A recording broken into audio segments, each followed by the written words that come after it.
ফের স্বরূপ বিশ্বাসের পুলিশ হেফাজতে নির্দেশ দিল আদালত। আগামী 30 তারিখ পর্যন্ত তাকে পুলিশ হেফাজতে পাঠানো হয়েছে। রিজেন্ট পার্কে প্রতারণা মামলায় এই নির্দেশ দিয়েছে আজ আদালত।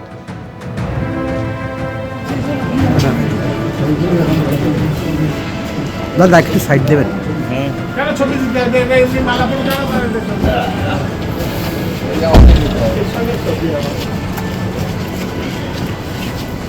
আপনি ওখানে দাঁড়িয়ে ছিলেন, কিন্তু বের করে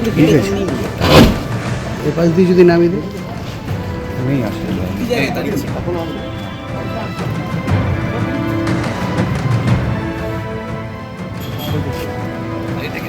সরবদা কিছু বলবে?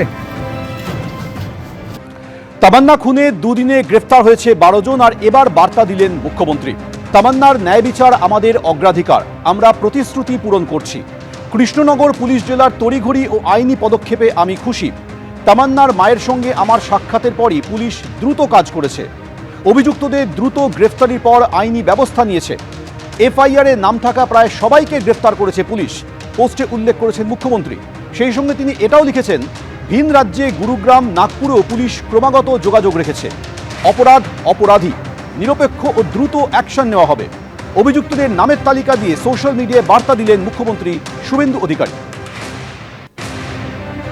তামান্না খুনে দুদিনে 12 জন গ্রেপ্তার করা হয়েছে, আর তারপরই সোশ্যাল মিডিয়ায় বার্তা দিলেন মুখ্যমন্ত্রী শুভেন্দু অধিকারী। তিনি লিখছেন, তামান্নার ন্যায় বিচার আমাদের অগ্রাধিকার, আমরা প্রতিশ্রুতি পূরণ করছি। কৃষ্ণনগর পুলিশ জেলার তড়িঘড়ি এবং আইনি পদক্ষেপে আমি খুশি। তামান্নার মায়ের সঙ্গে আমার সাক্ষাতের পরই পুলিশ দ্রুত কাজ করেছে, পোস্টে লিখেছেন মুখ্যমন্ত্রী। সেই সঙ্গে তিনি এটাও বলছেন, অভিযুক্তদের দ্রুত গ্রেফতারির পর আইনি ব্যবস্থা নেওয়া হয়েছে। এফআইআরে নাম থাকা প্রায় সবাইকে গ্রেফতার করেছে পুলিশ। ভিন রাজ্যে গুরুগ্রাম, নাগপুরেও পুলিশ ক্রমাগত যোগাযোগ রেখেছে। অপরাধ অপরাধী, নিরপেক্ষ ও দ্রুত অ্যাকশন নেওয়া হবে। অভিযুক্তদের নামের তালিকা দিয়ে সোশ্যাল মিডিয়ায় বার্তা দিয়েছেন মুখ্যমন্ত্রী।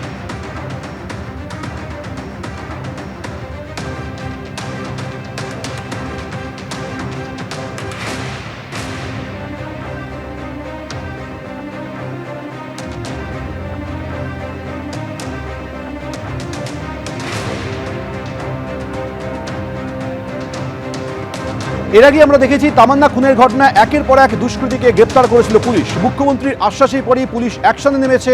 কালীগঞ্জে পরপর গ্রেপ্তার করা হয়েছে। সরকার বদল হতেই বার্তা দিয়েছেন মুখ্যমন্ত্রী, তারপর দুদিনে 12 জনকে গ্রেপ্তার করা হলো। তামান্না হত্যাকাণ্ডে এর আগে এফআইআরে 24 জনের নাম ছিল, তৃণমূল আমলে গ্রেপ্তার হয়েছিল 11 জন। দুদিনে 12 জন গ্রেপ্তার হওয়ায় মোট গ্রেপ্তারের সংখ্যা দাঁড়ালো 23, অর্থাৎ 24-এর মধ্যে প্রায় সবাইকেই পুলিশ গ্রেপ্তার করেছে। গুরগাঁও থেকে গ্রেপ্তার করা হয়েছে মিনারুল শেখকে, নাগপুর থেকে গ্রেপ্তার করা হয়েছে শাহিবুলকে।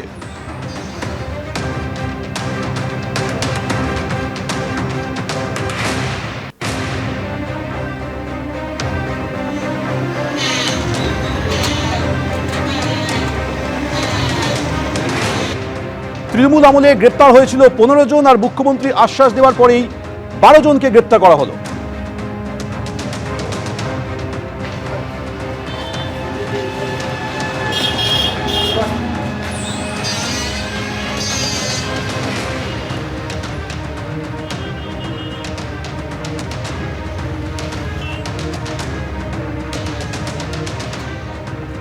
তামান্না হত্যাকাণ্ডে এফআইআরে নাম ছিল 24 জনের, তৃণমূল আমলে গ্রেপ্তার হয়েছিল মাত্র 11 জন।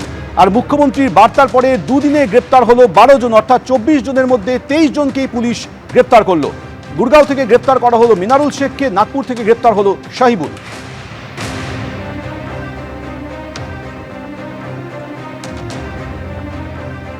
এবিপি আনন্দ, এগিয়ে থাকে, এগিয়ে রাখে।